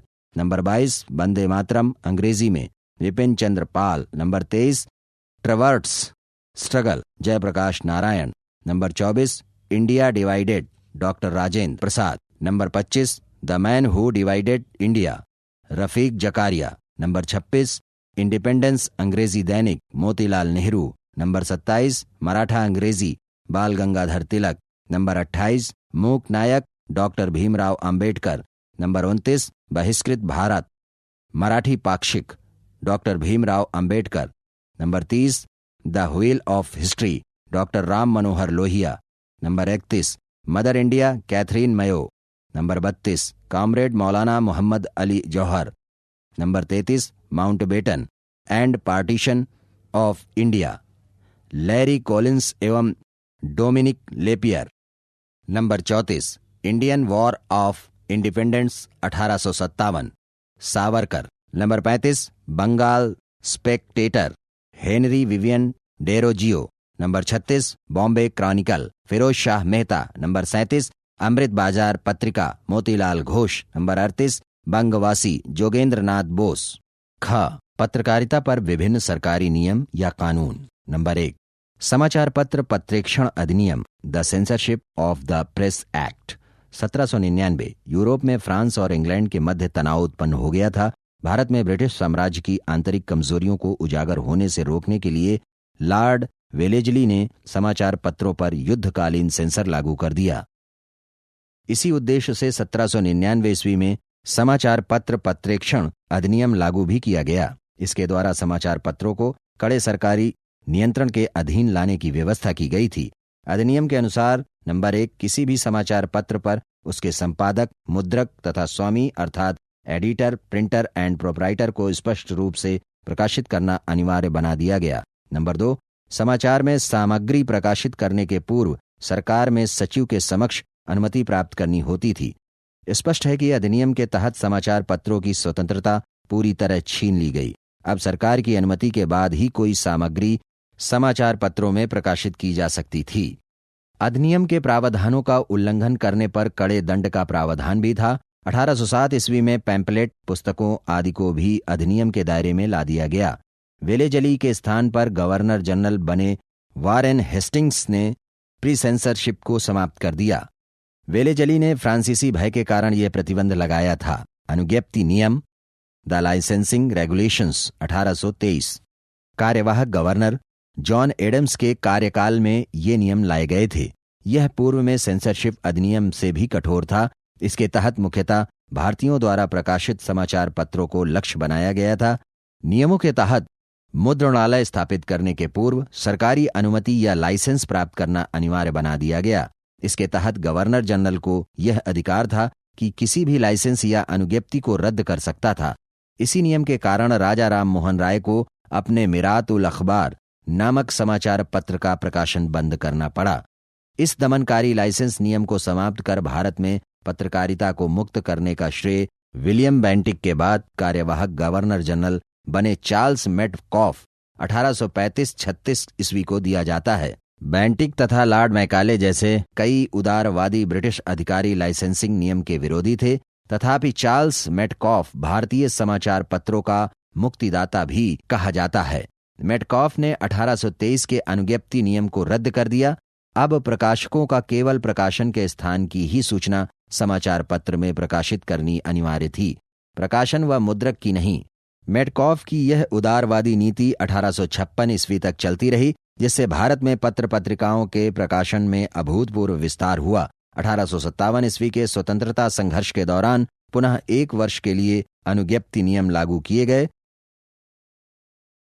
पंजीकरण अधिनियम 1867 ईस्वी में समाचार पत्रों के पंजीकरण संबंधी कुछ नियम भी लागू किए गए थे, जिन्हें 1890, 1914 तथा 1952 एवं 1953 में संशोधित किया गया था। 1869-70 ईस्वी में पत्रकारिता संबंधी नियमों में एक प्रमुख संशोधन किया गया। इस दौरान वहाबी आंदोलन चलाया गया था और पत्रकारिता का इस आंदोलन के प्रचार के लिए व्यापक रूप से प्रयोग हो रहा था।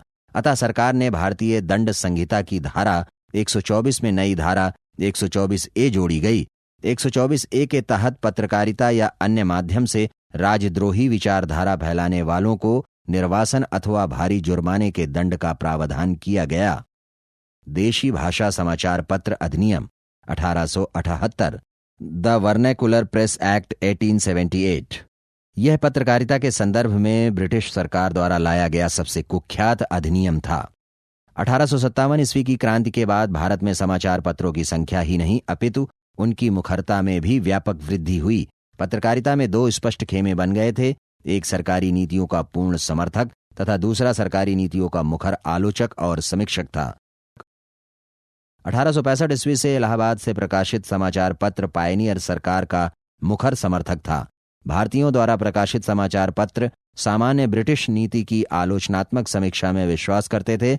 बंगाल में अकाल तथा 1877 ईस्वी में दिल्ली में भव्य दरबार के आयोजन का भारतीय अखबारों ने व्यापक भर्त्सना की। गवर्नर जनरल लॉर्ड लिटन पत्रकारिता के संदर्भ में मेटकॉफ तथा मैकाले की उदारवादी नीति को भारत में अशांति का प्रमुख कारण मानता था। लिटन ने भारतीयों द्वारा अपनी भावना की स्वतंत्र अभिव्यक्ति पर विराम लगाने के लिए वर्नाकुलर प्रेस एक्ट के रूप में नए उपक्रम का इजाद किया। अधिनियम के तहत नंबर 1, स्थानीय सरकार को यह अधिकार दे दिया गया कि वह सरकार विरोधी भावना भड़काने वाली कोई भी सामग्री न प्रकाशित करने का एक बंधन पत्र प्रकाशकों से भरवाए। नंबर 2, जिला दंडनायक को यह अधिकार दिया गया कि वह स्थानीय सरकार से आदेश प्राप्त होने पर किसी भी समाचार पत्र की सरकारी अनुमति रद्द कर सकता था। नंबर 3, दंडनायक का निर्णय अंतिम होगा, इसके विरुद्ध न्यायालय में अपील नहीं की जा सकती। नंबर 4, प्रकाशित होने से पूर्व प्रकाशन सामग्री का सरकारी सेंसर कराना होगा। इस अधिनियम में अंग्रेजी भाषा में तथा ब्रिटिश नागरिकों द्वारा प्रकाशित समाचार पत्रों के प्रति नरम रुख अपनाया गया। इस अधिनियम को मुंह बंद करने वाला अधिनियम कहा गया। लॉर्ड क्रेन ब्रुक के विरोध के बाद सरकारी सेंसर संबंधी प्रावधान हटा दिया गया। उसके स्थान पर एक पत्रकारिता आयुक्त नियुक्त किया गया। लॉर्ड लिटन के बाद गवर्नर जनरल लॉर्ड रिपन बना, जो कि एक उदारवादी प्रशासक था। उसने वर्नाकुलर प्रेस एक्ट को रद्द कर दिया। ईश्वर चंद्र विद्यासागर द्वारा संपादित सोम प्रकाश एकमात्र समाचार पत्र था जिस पर वर्नाकुलर एक्ट के तहत प्रतिबंध लगा दिया गया। भारत मिहिर ढाका प्रकाश तथा सहचर समाचार पत्रों के विरुद्ध इस अधिनियम के उल्लंघन के कारण मुकदमे चलाए गए। पायनियर समाचार पत्र ने इस अधिनियम का समर्थन किया था। पत्रकारिता के संदर्भ में अन्य विभिन्न कानून लाए गए जिनका संक्षिप्त विवरण निम्नवत है। नंबर 1, समाचार पत्र अधिनियम 1908। इसके तहत हिंसा को बढ़ावा देने वाले उग्र विचारधारा के समाचार पत्रों को जब्त किया जा सकता था। यद्यपि जब्ती के 15 दिनों के भीतर न्यायालय में अपील की जा सकती थी। इस अधिनियम के कारण 3 समाचार पत्रों वंदे मातरम, युगांतर एवं संध्या को प्रतिबंधित कर दिया गया। नंबर 2, भारतीय समाचार पत्र अधिनियम 1910। यह लॉर्ड लिटन के 1878 ईस्वी के वर्नाकुलर एक्ट की भांति एक अत्यंत कठोर अधिनियम था। इसके तहत स्थानीय सरकार को अधिकार था कि वह किसी समाचार पत्र के प्रकाशक या मुद्रणालय के स्वामी से 500 से 2000 रुपए तक की राशि जमानत के तौर पर जमा करा सकती थी। समाचार पत्र में आपत्तिजनक सामग्री प्रकाशित होने की स्थिति में सरकार संबंधित पत्र या मुद्रणालय को जब्त कर सकती थी। संबंधित पक्ष 2 महीने के भीतर निर्णय के खिलाफ न्यायालय में अपील कर सकता था। प्रथम विश्व युद्ध के दौरान भारी संख्या में अखबारों के विरुद्ध इस अधिनियम के तहत कार्यवाही की गई। प्रथम विश्व युद्ध के दौरान सरकार ने भारत सुरक्षा अधिनियम लागू किया, जिसके तहत राजनैतिक आंदोलन के साथ ही सरकारी नीति की स्वतंत्र आलोचना को भी प्रतिबंधित कर दिया गया। विधिवेत्ता तेज बहादुर सप्रू के नेतृत्व में 1921 ईस्वी में एक समाचार पत्र समिति का गठन किया गया। इसी समिति की सिफारिशों के आधार पर 1908 एवं 1910 ईस्वी के प्रेस अधिनियम समाप्त कर दिए गए। नंबर 3, भारतीय समाचार पत्र आपातकालीन अधिनियम 1931। 1910 ईस्वी के अधिनियम के प्रावधानों को इस अधिनियम के तहत पुनः लागू कर दिया गया। इसका उद्देश्य सविनय अवज्ञा आंदोलन के प्रचार को बंद करना था। नंबर 4, आपराधिक संशोधित अधिनियम 1932। यह 1931 ईस्वी के अधिनियम का ही विस्तृत रूप था। इसके तहत 1931 ईस्वी के अधिनियम की धारा 4 को अत्यधिक व्यापक बना दिया गया। इसके तहत ऐसी सभी गतिविधियों के तहत दंड का प्रावधान किया गया जिससे हिंसात्मक विचारधारा को समर्थन मिलता प्रतीत हो। द्वितीय विश्व युद्ध 1939 से 1945 ईस्वी के दौरान पुनः प्री सेंसरशिप का नियम लागू कर दिया गया था। नंबर 5, समाचार पत्र जांच समिति 1947। सरकार द्वारा 1947 ईस्वी में एक जांच समिति का गठन किया गया जिसको संविधान सभा द्वारा स्पष्ट किए गए मूलाधिकारों को दृष्टिगत रखते हुए पत्रकारिता से संबंधित नियम कानूनों की समीक्षा करनी थी। नंबर 6, समाचार पत्र आपत्तिजनक विषय अधिनियम 1951। यह स्वतंत्र भारत की सरकार द्वारा पत्रकारिता के क्षेत्र में लागू किया गया एक प्रमुख अधिनियम था। इसके तहत आपत्तिजनक सामग्री के प्रकाशन पर सरकार को प्रकाशन व मुद्रक से जमानत मांगने या जब्ती की कार्यवाही करने का अधिकार था। इस अधिनियम ने केंद्रीय व राजकीय समाचार पत्र अधिनियम, जो उस समय लागू था, का स्थान लिया।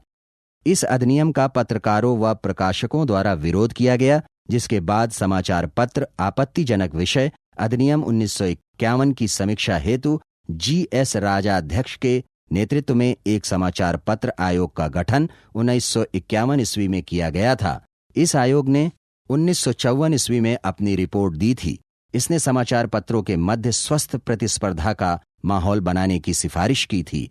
समग्रतः कहा जा सकता है कि समाचार पत्रों के विकास ने देश में जागरूकता एवं राष्ट्रवादी भावना के विकास में महत्वपूर्ण योगदान दिया। इसने भारतीयों को परस्पर जोड़ने तथा अपने विचारों के आदान प्रदान का सहज माध्यम उपलब्ध कराया। औपनिवेशिक शासन के कड़े कानून भी देश में पत्रकारिता के विकास को अवरुद्ध न कर सकें, बल्कि बार बार लाए गए विधिक अवरोधों के कारण पत्रकारिता अभिव्यक्ति व आलोचनात्मक समीक्षा की ताकतवर हथियार बनकर उभरी। आधुनिक भारत में शिक्षा का विकास। स्मरणीय तथ्य। नंबर 1, 1784 ईस्वी में विलियम जोन्स ने कलकत्ता में एशियाटिक सोसाइटी की स्थापना किया था। नंबर 2, 1784 ईस्वी में विल्किंस ने भगवत गीता का अंग्रेजी में अनुवाद किया था। नंबर 3, वारेन हेस्टिंग्स ने कलकत्ता में 1781 ईस्वी में शिक्षा के लिए एक मदरसा की स्थापना किया। नंबर 4, अंग्रेजी प्रसार हेतु चार्ल्स ग्रांट ने सर्वप्रथम स्कूलों का जाल बिछाने की नीति मन में लाई थी। उसी ने अंग्रेजी शिक्षा की अग्रिम रूपरेखा तैयार किया। नंबर 5, चार्ल्स ग्रांट को भारत में अंग्रेजी शिक्षा का जन्मदाता कहा जाता है। नंबर 6, लॉर्ड बेलेजली ने 1800 ईस्वी में सिविल अधिकारियों की शिक्षा के लिए फोर्ट विलियम कॉलेज की स्थापना की थी। नंबर 7, राजा राम मोहन राय प्रथम भारतीय हैं जिन्होंने शिक्षा के विकास का प्रयास और कलकत्ता में 1817 ईस्वी में हिंदू कॉलेज की स्थापना किया। नंबर 8, 1835 ईस्वी में लॉर्ड मैकाले के प्रयास से अंग्रेजी शिक्षा का माध्यम बनी और अधोमुखी निस्यंदन का सिद्धांत लागू हुआ। नंबर 9, 1835 ईस्वी में कलकत्ता मेडिकल कॉलेज की स्थापना लॉर्ड विलियम बेंटिक के समय की गई थी। नंबर 10, जेम्स टॉमसन ने 1847 ईस्वी में रुड़की इंजीनियरिंग कॉलेज की स्थापना किया था। नंबर 11, 1854 ईस्वी में शिक्षा पर चार्ल्स वुड घोषणा पत्र प्रस्तुत हुआ, जो भारतीय शिक्षा का मैग्ना कार्टा कहा जाता है। इसी की सिफारिश पर कलकत्ता, मुंबई तथा चेन्नई में विश्वविद्यालय स्थापित हुए। नंबर 12, 1882-83 में 8 सदस्यीय हंटर आयोग गठित हुआ, जिसने प्राथमिक तथा माध्यमिक शिक्षा पर जोर दिया। नंबर 13, कर्जन के समय 1904 ईस्वी में भारतीय विश्वविद्यालय अधिनियम पारित हुआ, जिसमें सर टॉमस रैले की अध्यक्षता में गठित विश्वविद्यालय आयोग की सिफारिशें लागू हुईं। नंबर 14, 1917 से 19 ईस्वी में सैडलर विश्वविद्यालय आयोग ने माध्यमिक शिक्षा में सुधार की सिफारिश की थी। नंबर 15, 1929 ईस्वी में हार्टोग समिति का गठन किया गया। नंबर 16, 1944 ईस्वी में सार्जेंट योजना अर्थात राष्ट्रीय शिक्षा योजना तैयार की गई। नंबर 17, 1948-49 ईस्वी में राधा कृष्णन आयोग का गठन किया गया, जिसने विश्वविद्यालय अनुदान आयोग UGC की स्थापना की सिफारिश की।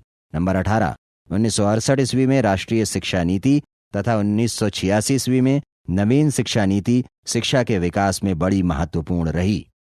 भारत में समाचार पत्र। स्मरणीय तथ्य नंबर 1, 1780 ईस्वी में जेम्स ऑगस्टस हिक्की ने द बंगाल गजट नामक प्रथम साप्ताहिक समाचार पत्र कलकत्ता से प्रकाशित किया, जो 1782 में बंद हो गया। नंबर 2, 1780 में दूसरा समाचार पत्र कलकत्ता से प्रकाशित हुआ, जिसका नाम इंडिया गजट था। नंबर 3, वर्किंघम के प्रयास से प्रेस जनता का प्रतिबिंब बना। इन्हीं के द्वारा प्रेस को आलोचनात्मक दृष्टिकोण की दिशा मिली।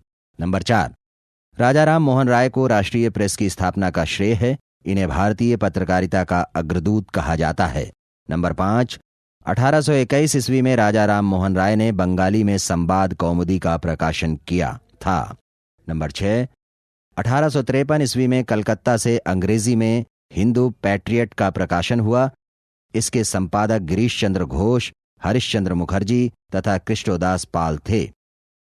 नंबर 7, 1859 ईस्वी में ईश्वर चंद्र विद्यासागर ने सोम प्रकाश का प्रकाशन किया। इसमें नील आंदोलन का समर्थन किया गया था। इस समाचार पत्र पर लॉर्ड लिटन का वर्नाक्यूलर प्रेस एक्ट लागू हुआ था।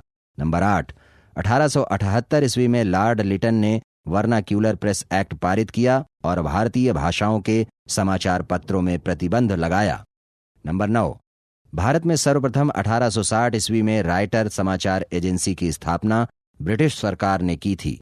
नंबर 10, सर्वप्रथम लॉर्ड बेलेजली ने सेंसर बैठा दिया तथा 1799 में समाचार पत्रों का पत्रेक्षण अधिनियम पारित किया। नंबर 11, 1823 में जॉन एडम्स ने भारतीय प्रेस पर लाइसेंसिंग नियम लागू कर दिया। नंबर 12, 1833 में चार्ल्स मेटकाफ ने 1823 के अधिनियम रद्द कर दिए, अतः इसे भारतीय समाचार पत्रों का मुक्तिदाता कहा जाता है। नंबर 13, 1910 ईस्वी के भारतीय समाचार प्रेस अधिनियम के द्वारा वर्नाक्यूलर प्रेस एक्ट के नियमों को पुनः लागू कर भारतीय समाचार पत्रों पर कड़े प्रतिबंध लगाए गए। नंबर 14, स्वतंत्रता के बाद 1951 ईस्वी में समाचार पत्र अधिनियम पारित किया गया था। आधुनिक भारत में शिक्षा का विकास और समाचार पत्र। पूछे गए प्रश्न उत्तर। प्रथम स्तर। प्रश्न 1, गीता रहस्य नामक ग्रंथ किसके द्वारा लिखा गया? उत्तर, बाल गंगाधर तिलक के द्वारा। प्रश्न 2, गुलामगिरी का लेखक कौन है? उत्तर, ज्योतिबा फूले। प्रश्न 3, राष्ट्रीय गीत वंदे मातरम किस ग्रंथ में संकलित है? उत्तर, आनंद मठ में। प्रश्न 4, तमिल, उर्दू, अंग्रेजी तथा गुजराती में से किस भाषा में दी इंडियन ओपिनियन पत्र नहीं छापा जाता था? उत्तर, उर्दू भाषा में। प्रश्न 5, poverty and the un British rule in India नामक पुस्तक किसने लिखी? उत्तर, दादा भाई नौरोजी ने। प्रश्न 6, किसने निकास का सिद्धांत का प्रतिपादन किया था? उत्तर, दादा भाई नौरोजी ने। प्रश्न 7, एक साप्ताहिक के रूप में यंग इंडिया का शुभारंभ किसने किया था? उत्तर, होम रूल पार्टी ने। प्रश्न 8, भारतीयों द्वारा अंग्रेजी भाषा में प्रकाशित प्रथम समाचार पत्र कौन था? उत्तर, हिंदू पैट्रियट। प्रश्न 9, नील आंदोलन का जमकर समर्थन करने वाले हिंदू पैट्रियट के संपादक कौन थे? उत्तर, हरिश्चंद्र मुखर्जी थे। प्रश्न 10, स्वदेश वाहिनी के संपादक कौन थे? उत्तर, के रामकृष्ण पिल्ले। प्रश्न 11, गांधी का प्रिय गीत वैष्णव जन तो किसने रचा था? उत्तर, नरसिंह मेहता। प्रश्न 12, दी इंडियन वॉर ऑफ इंडिपेंडेंस नामक पुस्तक के लेखक कौन थे? उत्तर, वी.डी. सावरकर। प्रश्न 13, किसने कहा था स्वाद का वास्तविक स्थान जिह्वा नहीं बल्कि मन है? उत्तर, महात्मा गांधी ने। प्रश्न 14, भारत कोकिला किसे कहा जाता है?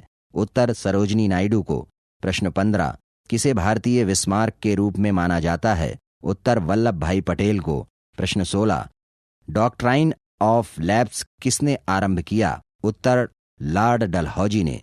प्रश्न 17, प्रिजन डायरी किसने लिखी है? उत्तर, जयप्रकाश नारायण ने। प्रश्न 18, इंकलाब जिंदाबाद का नारा किसने दिया था? उत्तर, भगत सिंह ने। प्रश्न 19, गांधी जी ने किस धार्मिक ग्रंथ को अपनी माता कहा था? उत्तर, भगवद गीता। प्रश्न 20, सिखों की पवित्र पुस्तक आदि ग्रंथ का संकलन किसने किया था? उत्तर, गुरु अर्जुन देव ने। प्रश्न 21, यंग इंडिया और हरिजन के संपादक कौन थे? उत्तर, महात्मा गांधी। प्रश्न 22, उपन्यास नील दर्पण का अंग्रेजी में अनुवाद किसने किया था? उत्तर, मधुसूदन दत्त ने। प्रश्न 23, रविंद्रनाथ टैगोर द्वारा लिखित गीत जन गण मन सर्वप्रथम जनवरी 1912 ईस्वी में किस नाम से प्रकाशित हुआ था? उत्तर भारत विधाता के नाम से। प्रश्न 24, गांधी जी को सबसे पहले राष्ट्रपिता किसने कहा था? उत्तर सुभाष चंद्र बोस ने। आधुनिक भारत में शिक्षा का विकास और समाचार पत्र। पूछे गए प्रश्न उत्तर। द्वितीय स्तर। प्रश्न 1, स्वतंत्रता पूर्व अवधि में ब्रिटिश सरकार द्वारा भारत में आधुनिक शिक्षा के प्रसार का मुख्य उद्देश्य क्या था? उत्तर छोटे प्रशासनिक पदों पर नियुक्ति हेतु शिक्षित भारतीयों की आवश्यकता। प्रश्न 2, ब्रिटिश सरकार के किस अधिनियम ने सबसे पहली बार भारत में शिक्षा के लिए 1 लाख रुपए दिए थे? उत्तर चार्टर अधिनियम 1813। प्रश्न 3, एशियाटिक सोसाइटी ऑफ बंगाल के संस्थापक कौन थे? उत्तर सर विलियम जोन्स। प्रश्न 4, वाराणसी में प्रथम संस्कृत महाविद्यालय की स्थापना किसने की थी? उत्तर जोनाथन डंकन ने। प्रश्न 5, हंटर कमीशन की रिपोर्ट में किस विकास पर विशेष जोर दिया गया? उत्तर प्राथमिक शिक्षा के विकास पर। प्रश्न 6, सैडलर आयोग किससे संबंधित है? आयोग उत्तर शिक्षा से संबंधित है। प्रश्न 7, लॉर्ड मैकाले किससे संबंधित है? उत्तर अंग्रेजी शिक्षा से। प्रश्न 8, भारत में प्रथम 3 विश्वविद्यालय कलकत्ता, मद्रास, बंबई की स्थापना किस वर्ष में हुई? उत्तर 1857 ईस्वी में। प्रश्न 9, किसके सतत प्रयत्नों से बंबई में प्रथम महिला विश्वविद्यालय की स्थापना हुई? उत्तर D.K. कर्वे। प्रश्न 10, शिक्षा में सुधार हेतु ब्रिटिश सरकार ने सैडलर विश्वविद्यालय आयोग कब नियुक्त किया? उत्तर 1917 ईस्वी में। प्रश्न 11, डेविड हेयर एवं एलेक्जेंडर डफ के साथ मिलकर किसने कलकत्ता में हिंदू कॉलेज की स्थापना की? उत्तर राजा राम मोहन राय ने। प्रश्न 12, किसने भारतीय विश्वविद्यालयों में धार्मिक शिक्षा के लिए प्रबल रूप में वकालत की थी? उत्तर मदन मोहन मालवीय ने। प्रश्न 13, किस अंग्रेज ने सर्वप्रथम भगवद गीता का अंग्रेजी में अनुवाद किया था? उत्तर चार्ल्स विल्किंस ने। प्रश्न 14, भारत का पहला समाचार पत्र कौन था? उत्तर बंगाल गजट। प्रश्न 15, किसने सर्वप्रथम प्रेस सेंसरशिप लागू की थी? उत्तर वेले जली ने। प्रश्न 16, किसने वर्नाक्यूलर प्रेस एक्ट का प्रवर्तन किया? उत्तर लॉर्ड लिटन। प्रश्न 17, किस गवर्नर जनरल के समय भारतीय भाषा प्रसार अधिनियम या वर्नाक्यूलर प्रेस एक्ट समाप्त किया? उत्तर लॉर्ड रिपन के समय में। प्रश्न 18, फारसी साप्ताहिक मिरातुल अखबार को कौन प्रकाशित करते थे? उत्तर राजा राम मोहन राय। प्रश्न 19, 1880 के दशक में इंडियन मिरर अखबार का प्रकाशन कहाँ से होता था?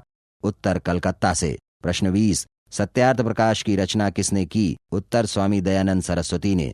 प्रश्न 21, गदर पत्र का प्रथम अंक किस भाषा में प्रकाशित हुआ? उत्तर उर्दू भाषा में।